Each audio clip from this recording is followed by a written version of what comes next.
Fucking do him, lad. Fucking do him. I'm fucking do him. Yeah. Oh, do him. Oh, shit. Come on, nigga, dickhead. Get back to where? My eyes. You are embarrassing yourself here, lads. Kids stab, girls shoot, boys punch, grown-ups fight with their heads. That's where the real battle is. Up here, in the grave. Fights are everywhere in film. Yet, most of the time, fights boil down to being an unengaging exchange of blows until one party wins, from amateur films to multi-million-dollar productions.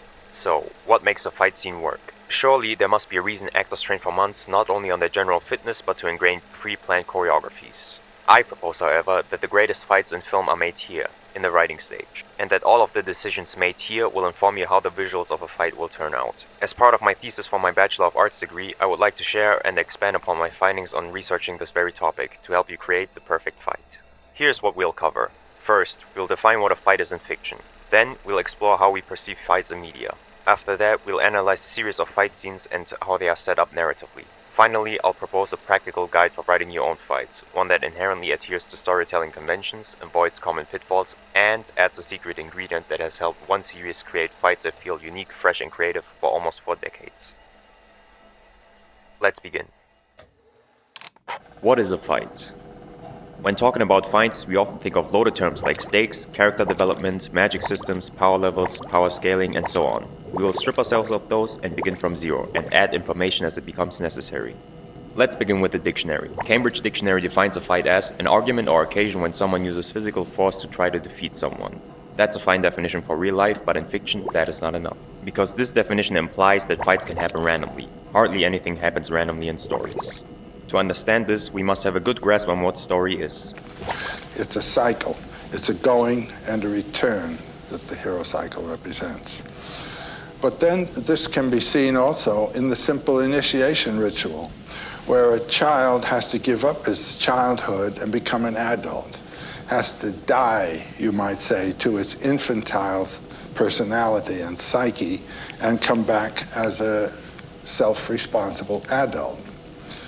It's a fundamental experience that everyone has to undergo. McGee elaborates in his book Story. In essence, stories prove an idea in a cyclical tale of growth through sacrifice. And where does the fight fit in? We follow a story from the perspective of the protagonist. A protagonist either opens themselves up to the core idea of the story by the end or defends it from the very start. That idea usually manifests in an object or goal the protagonist pursues. That idea is opposed by one or a series of antagonists, the very antithesis of the idea the story promotes. They hinder the protagonist from pursuing their goal or object of desire. Within the frame of the story, they must grow to defeat the antagonist in a meaningful way.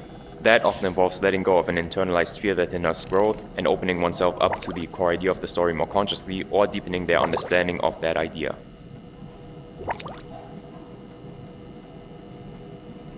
To achieve that meaningfully, stories are most commonly divided into acts. Acts are divided into scenes. Scenes are story events tied to an immediate time and place and create meaningful change, fitting for fights. The protagonist has a scene objective that is attached to the super objective and is opposed by the antagonist. Meaningful change usually happens when the protagonist is pushed to making difficult choices they haven't encountered before. So, what is the definition for a fight in fiction? A fight in fiction is a character's, usually the protagonist's, use of physical force to defeat another character or group of characters, usually the antagonists, in pursuit of the scene objective. There are additional concepts to be aware of. Characters must face increasingly more difficult challenges with each scene as the story progresses. The closer a character is to their super objective, the greater the risk. With each choice, characters reveal or change their nature. To remind you, these are not arbitrary rules. These are measures to make your story a truthful metaphor for life. But that does not inform us on what camera angles, how to throw a convincing punch, and how it is paced. To respond to these concerns, let's again start from scratch and take a look at how we perceive film. How we experience film. To construct fight scenes that are supposed to elicit excitement, we must first take a look at the different dimensions a viewer can experience film through. In the German paper Einführung in die ethische Filmanalyse, author Thomas Bormann's core thesis is in large part in alignment with that of McGee. Film erects a structured narrative that brings a moral dimension to the portrayed actions. Not only that, he characterizes the viewer as an active participant. We will come back to this claim once we have gone over the different dimensions of pleasure. German scholar Hausmanninger identifies 4 distinct dimensions of this pleasurable experience, collectively referred to as delectatio. The sensory dimension, or delectatio sensibilis. This is the most immediate form of engagement. It's the audiovisual pleasure we get from the film's design. Visually, this includes the use of compositional ratios, naturalistic movement, and animation principles that guide how motion is perceived. Orally, it involves sound design and music which follow the rules of harmony, rhythm, and dynamics drawn from general music theory. When done well, this dimension creates immediate aesthetic satisfaction, the kind that makes us say, "That looked amazing." The emotional dimension, delectatio emotionalis. This is the empathetic connection we form with the characters on screen. This emotional response is often a natural consequence of good storytelling, but it can be amplified or undermined by the choices made in the audiovisual design. The cognitive dimension, delectatio cognitionis. This is the pleasure of insight, the delight we feel when we understand something, connect the dots, and grasp a deeper meaning. This can manifest in several ways. Understanding and conceptualizing the sequences of events as a story, catching a reference or a thematic callback, realizing how certain actions reflect a character's motivation. The reflexive dimension, delectatio reflexiva. This final dimension is not separate from the others, but rather embedded within them. It's the viewer's awareness that they are watching a constructive experience, and the space this awareness creates for personal reflection. Because we are one step removed from the action, we are free to project our own values, memories, and interpretations onto the unfolding events. It's what lets us see ourselves in the characters and ask what we would do in their place, like an audiovisual thought experiment. This explains why the viewer's role can be characterized as active. As writers, we must not only be aware of these 4 dimensions, but make an effort to engage all of them with our design decisions. So far, we have gone into detail about the reflexive dimension, which marks the base of the hierarchy. This is the most important dimension to get right. As the first author to coin the term delectatio, Thomas Aquinas puts it before the delectatio sentimentis. But how do we ensure viewers experience pleasure from the other 3 dimensions? To answer this question, we will take a closer look at 4 selected fights that progressively engage the 4 dimensions from bottom to top as we go on. Case studies. In this section, we'll examine a series of fight scenes from popular media, each one illustrating different levels of narrative and audiovisual sophistication. Let us first revise on what we learned from the previous chapters and then frame that information in a way that helps us analyze the fights. First, we have our definition for a fight, but there are a few caveats to that definition. It must also... To test whether the following examples fit those standards, we can ask following questions. What is the character's goal? How does it relate to their super objective? What is the risk? Is there a revelation of character or a change of character? What point does the conclusion of the scene make in relation to its message or truth? A thorough answer to each question ticks off the reflexive dimension. To satisfy the cognitive dimension, we have 2 questions. What is the character's strategy? Is it in line with the message or character? A definition for strategy in fiction has proven to be difficult to find. I, however, have come up with a model that combines the writings of McGee with my own observations of one series that has perfected the form of creating strategies. I will incrementally reveal the elements of this model with each fight. For the sake of brevity, we will skip the emotional dimension. Eliciting certain emotions is something film almost inherently manages to do because of its close resemblance to life. The emotional dimension will only be referenced if there are clear violations that cause great discrepancies between intent and effect. The audiovisual layer will be examined with the animation and design principles. As they are too plentiful to go over one by one, I will mention the most prominent ones with each scene. Level 0, Dragonball Super, the infamous episode 5. While Goku is training in the afterlife, he is visited by Beerus, the god of destruction, who seeks to measure his strength against the legendary Super Saiyan god. Goku, on his quest to become the strongest he can be, challenges the god to a fight. Let's take a look at how this fight tackles the reflexive dimension, if at all. What is the character's goal? Goku wants to test Beerus' strength. What is the risk? Or rather, what is at stake if Goku loses? Nothing. Does this fight reveal something hidden about his character or change in a meaningful way? No. What is Dragon Ball even about? Judging by its ending, it demonstrates that the strong support system not only supports you but challenges you to grow beyond your current limits. Now what does this fight tell us about the theme of the story? That the stronger beat the already strong. This is less of a philosophical idea, more of a logical one, hardly engaging when looking through the reflexive layer. What we are left with is weak motivation and low risk, hardly compelling. If you were to compare this scene to real-life fighting, this scene would be like a sparring match, low risk, low reward. But what we really want is a world championship fight, high risk, high reward. Not good so far, but what do the characters' respective strategies look like? Goku's trying to win by punching harder and faster. Beerus is winning by being even stronger and even faster. What is commendable though is that the strength difference is clearly shown as Goku puts his whole body into it while Beerus only uses his hands and fingers to defeat Goku, which he eventually does by flicking him unconscious. Can the audiovisual design at least make up for it? I won't beat on a dead horse here. This episode has been the victim of tight deadlines and been ridiculed since its release on television, but here it is to visualize which animation principles are done well and which aren't. Let's now take a look at a fight that is representative of how most high-budget productions handle fights. Level 1, Demon Slayer. Tanjiro, along with Inosuke, Zenitsu, and Hashira Tengen, confront the Upper Moon demons Daki and Gyutaro in the Entertainment District, fighting to rescue civilians and Tengen's wives. What is the goal? Save the civilians and Tengen's wives by defeating the demons. How does it relate to the super objective? Defeating the high-ranking demons means closing in on Muzan, whom Tanjiro needs to turn his sister back to human. What is the risk? Death, for both the heroes and innocent civilians, which makes this fight so exciting. McGee states this: without the threat of death, an action story, no matter how violent, becomes empty choreography. Is there a change in character or revelation? No, but this isn't necessarily bad. Especially in the action genre, heroes rarely change but must demonstrate their resolve under pressure. And resolved they are. Wounded and pushing past their limits, they manage to kill the demons in a joint effort. What is the point? That altruism trumps over narcissism. The selfless heroes win against the selfish villains to save helpless victims. A textbook example of how to set up a fight, but what does the fight actually look like, and does the threat of death really make the choreography not feel empty? I don't think so, so let's get our hands on the actual meat of the scene and look at it from the cognitive dimension. For this we will look at strategy, or tactic. McGee describes strategy as both the specific tools or abilities a character possesses and how they apply them. Written down, the hero's strategy looks like this.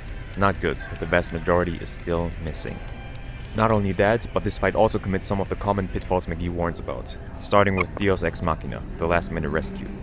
During the climax, Zenitsu is about to be attacked by Daki when Inosuke suddenly appears, despite being previously impaled through the heart and presumed dead. He later explains that he shifted his heart's position thanks to his flexibility, a contrived twist that feels less like character logic, more like the writer playing God. Another pitfall is coincidence. The story establishes that the demon siblings must be decapitated simultaneously. Initially, the plan is to keep Daki's head detached while Tengen handles Gyutaro, but this logic collapses in the climax. Instead, the heroes succeed by sheer luck, making the fight's conclusion feel arbitrary rather than meaningful, logical, or probable. This, however, does not take away from the fact that the fight is visually stunning. There are just a few caveats to it. While it is a masterful display of the animation principles, there are a few hiccups when it comes to general design principles. All of them relate to the signal-to-noise ratio, the ratio of relevant to irrelevant information in a display. The highest possible signal-to-noise ratio is desirable in design. This mostly applies to background work and visual effects like particles, explosions, and so on, as they are very detailed and compete for focus with the main subject of each shot, degrading the signal or introducing noise. This is reinforced by the law of prégnance, a tendency to interpret ambiguous images as simple and complete versus complex and incomplete. There's no need to have such detail for elements that are not the focal point. This last principle is not about design but human psychology, the Dunning-Kruger effect, which states, when it came to judgments of performance based on knowledge, poor performance would face a double burden. First, deficits in their expertise would lead them to make many mistakes. Second, those exact same deficits would lead them to be unable to recognize when they are making mistakes or when other people were choosing more wisely. The heroes and villains use medieval weapons, and most viewers know little about that fighting style. Detailed expert choreography would likely go unnoticed, at best harmless, at worst distracting noise. Again, the audiovisual design is not bad, it is very good, but there is a difference between very good and one of a kind.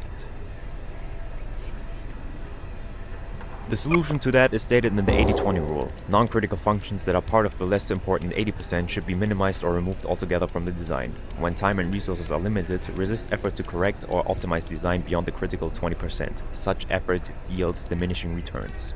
But how do you know what counts as the less important 80%? For that, let's look at a fight that satisfies all dimensions of experiencing film. Level 2, Star Wars Rebels. Stranded on Tatooine, Darth Maul has successfully managed to bait out Obi-Wan Kenobi to show himself. To protect the young Luke Skywalker, Kenobi seeks to end this decade-long rivalry. The scene is masterfully set up narratively. Let's see a voice actor and longtime contributing artist Sam Witwer break down the scene. What's great about it is every little shot, every little setup moment is a chess piece move. You know, it's almost like when you bump into the high school bully, but you know, you're 30 now. But you bump into the high school bully, you suddenly become 14 again. You know what I mean? Like it's unresolved stuff. You know, it's the same thing with Obi-Wan and Maul. It's like this grudge that goes way, way back. So, you know, when Maul does his thing, the first thing Obi-Wan does is he does his, you know, sort of his kid self. He turns into Ewan McGregor for a second and then takes a breath and goes, oh, no, that was the mistake. That's the guy that fought in the war. We learned that was not the way to go. I'm actually Ben Kenobi. And then he's like, let's see if I can play the same trick on Maul. And then he assumes the Qui-Gon Jinn pose, thus cueing Maul up, who's still 14-year-old high school guy, bully, whatever, to try the same move that he tried on Qui-Gon. I mean, it's a very interesting interplay between the two. You're like, move, counter move, psychological game.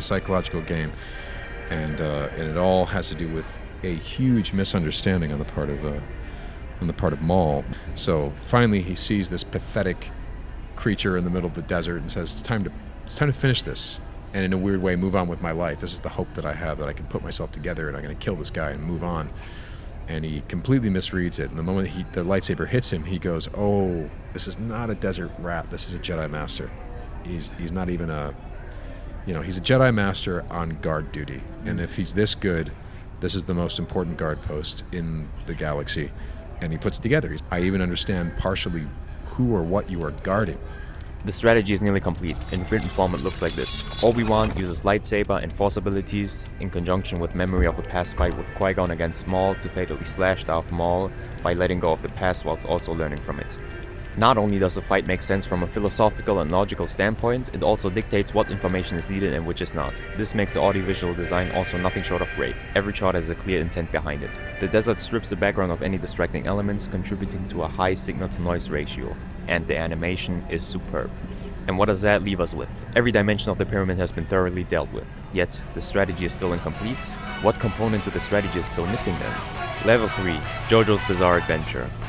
In the Japanese town Morio, a serial killer escaped from prison and started going on a rampage. After having killed his grandfather, Josuke must make use of his special gift to put the criminal to justice. The fight storytelling is not quite on par with the other two examples, as this is at the start of the season. Risk, although adequate, is not at its peak. The message is still clear, that altruism trumps over narcissism. To show why JoJo's fights are so unique, let me pose the fight as a riddle. Josuke wields Crazy Diamond, a stand, the physical manifestation of one's spirit that punches hard and repairs anything it touches, except Josuke himself. Damage to the stand mirrors its user. His foe Angelo commands Aqua Necklace, a liquid stand immune to physical harm, able to slip through pipes, control bodies, and kill them from within. Angelo infiltrates Josuke's home through the water system and enters his mother's body. Josuke smashes a glass jar, punches through his mother, then repairs both jar and body, trapping Aqua Necklace inside. Posing as Josuke's grandfather's favorite beverage, Angelo escapes, kills him, and storms the house. Josuke and his mentor Jotaro shut off the water, but rain gives Angelo an opening during the days-long siege. He floods the house, enters Josuke's body, and declares victory. Yet, Josuke smiles. Everything went as planned. How does he trap Aqua Necklace this time?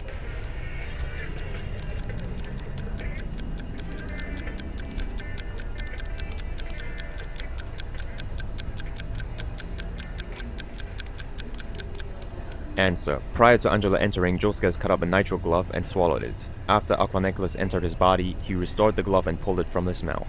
You might have said to yourself, that makes sense. Let me break down the underlying mechanics of why you thought that. Insight, also known as the aha moment. Maya defines it as the perception to a solution of a problem that is sudden with no intermediate stage, with the given information being looked at vastly differently in the final perception. This definition by now is quite dated, and more recent studies have provided efforts to explain both why these kinds of problems trouble our minds so much and how we eventually come to the solution. What makes insight problems difficult to solve is that initially they often appear to be routine problems. However, a familiar solution process is the wrong approach. Often problem solvers get stuck and progression towards a solution almost entirely stops, hitting an impasse. The first commonly accepted theory on what causes the impasse and how to overcome it is the representational change theory. It proposes that problem solvers start the solving process with an already warped view of the problem. Once the problem solver sees the problem in a different light, incongruent with past approaches to solving similar problems, the impasse can be broken. Two specific mechanisms of representational change were presented: constraint relaxation and chunk decomposition. Constraint relaxation referring to the releasing of unnecessarily constraining assumptions, and chunk decomposition to the deconstruction of perceptual chunks into smaller features which may be recombined into potentially more productive representations. Notice how the author conditioned us to believe that inserting an object to trap Aqua Necklace meant hurting that person. The second theory is the criterion for satisfactory progress theory. The theory proposes that a problem solver consciously monitors progress toward a solution against a criterion of progress that arises from the problem requirements. The difficulty in reaching a solution lies in the fact that initially the participant appears to be making sufficient progress towards the goal state. The lack of look-ahead ability, being able to see several moves down from the current state, leads to the problem solver to think that she is making sufficient progress. But why would this improve our fights? For one, it promotes creative thinking, as you need to think divergently from the start. Also, experiencing insight is linked to having a pleasurable experience. Surprise coupled with one's own understanding makes insight extremely pleasurable. This would not only line up with the cognitive dimension of experiencing film, but also be the answer to engineering the perfect mercy scene, which McGee deems to be the single most difficult code to crack in all of action writing, as it calls for brilliant creative ingenuity. It would not only satisfy the viewer but cause them to spread your work. Even the paid participants of the study gladly took on more insight problems even after the study concluded. To conclude this short interlude and bring it back to JoJo's Bizarre Adventure, insight problems cause insight, the sudden perception of the solution to the problem. It is extremely pleasurable and would mostly fit into the cognitive dimension of experiencing film, especially when used to construct a mercy scene. JoJo's Bizarre Adventure handles this extraordinarily. Let's look at the complete strategy. Josuke, who is defenseless against Angelo's strategy of entering his body with Orca Necklace, uses Crazy Diamond in conjunction with Nitro Gloves from his kitchen to trap Angelo's stand Aqua Necklace, who is immune to Josuke's previous strategies of getting trapped in bodies near Josuke in accordance with his altruistic spirit. The end of the fight is marked as Josuke fuses Angelo with a stone that is also a popular sight for the locals, as eternal punishment for his crime and the sign of Josuke's crafty sense of justice. The complete strategy, like Star Wars that is additionally deceptively framed, informs every shot and instills it with intent, avoiding the problem of introducing noise entirely. The animation is adequate, it follows the animation principles with no clear violations. Here we have a fight that not only engages us on all 4 dimensions but builds upon the cognitive layer in a way rarely seen before, elevating it over shows like Star Wars despite our example of a level 2 fight getting everything right. How to create fights. Now that we have looked at fights from examples of what not to do to what to replicate and completed our form for strategy, let's recap the relevant information when it comes to creating fights. Before we do that, let's quickly work out the differences between a formula and a form. As McGee puts it, a form is a universal that includes every possible example, while a formula is a step-by-step blueprint. Let me also preface by saying that a fight can only be as good as the story it inhabits. One good scene cannot fix an entire story. With that out of the way, here is our definition for a fight in fiction. This presupposes 3 additional aspects. A fight should also do this. Ask yourself these questions.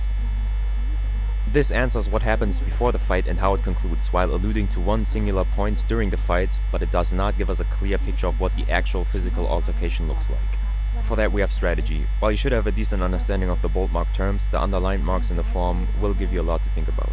How do you come up with such a complex scenario? The most concrete advice for that would be to experience life, or リアリティだよ。リアリティこそが作品に命を吹き込むエネルギーであり、リアリティこそがエンターテインメントなのさ。漫画とは想像や空想で書かれていると思われがちだが、実は違う。自分の見たことや体験したこと、感動したことを書いてこそ面白くなるんだ。This sentiment is mirrored by the author, Hirohiko Araki. He travels as much as his schedule allows, doesn't shy away from losing track on tour guides, and has a deep interest for things he knows little about. You must open your mind for an idea to blossom. Creativity rarely springs from a vacuum. Once you have your strategy, it's time to think about how to present that information with insight to the UrhG mind. Reverse engineering our findings from the interlude, there are 3 ways of creating an impasse. This deviates from conventional storytelling advice of setup and payoff. Why my proposed ways of presenting information are more engaging than that can best be explained with analogies. Commonly, setup and payoff is described as giving the viewer 1 and 1 for them to make 2, as in arithmetic. There's just only one problem. Nobody actually enjoys math. It is unengaging and tedious. Instead, we give them information in a way that demands creative thinking. Like so, give the viewer a shovel to open a locked steel door. How would they do that? Well, you can't access the lock with that, can you? Do you really need the shovel? Did I say that there was nobody on the other side? No? I didn't, so why don't you just try knocking? This is an analogy for false constraints. Present information in a way that makes viewers assume things that are not true or lead to an impasse. Give 2 fathers and 2 sons 3 apples and each one will have 1 apple. How? Remember, each one will have 1 whole apple. Maybe I have framed that one a bit deceptively.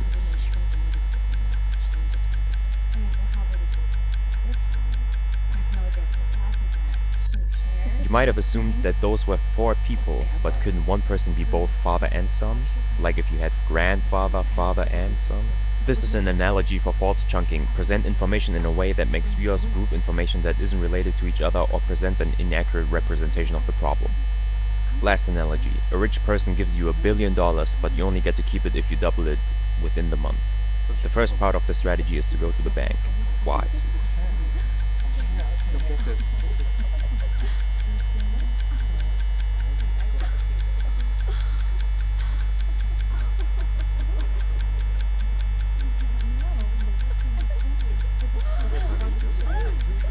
Billionaires often make their purchases not with their own money but from bank loans. So get to the bank, get a loan for $1 billion, wait until the month is over to keep the money and then pay back the loan. It's low risk and reliable, but at first glance it seems unproductive since banks are where you save money, not double it. That's an example of non-progressive or regressive moves. Make it a point to show characters take actions with intent that don't get them closer to their goal or even put them at a disadvantage, because their strategy does not maximize progress with every step, but ensures that by the end they achieve their goal. By the time you have thought about that, the audiovisual design should be fairly simple to adequately create, as you know what your characters will do and when, what objects to interact with, and what sequence of actions is. With this form, you inherently embed meaning within your fights, have a logical structure to your fights that not only relates to your story's ideas but also informs the choreography, and avoids common pitfalls. Conclusion. In this video we have created the definition for fights in fiction, first using the dictionary for real-world fights, then adding relevant markers to make it a meaningful unit within the story. Then we have taken a look at how we perceive film in general. We have come up with 4 dimensions of experiencing film and grouped them in a hierarchy. We have analyzed 4 fights, increasingly getting better, while completing our own form for strategies. We have quickly gone over insight problems and how JoJo's Bizarre Adventure found an answer to the most difficult code to crack in all of action. We have proposed not just our models but questions and proverbs to keep in mind when designing fights. Hopefully I have convincingly made the case for the importance of storytelling and the writing stage for fights despite their reputation as a physical act that mostly requires either athletic or technical skill to portray in a satisfactory manner. More so, I hope that my findings have been insightful and help you either write better fights or understand why a fight misses the mark or gets it right. Stay curious.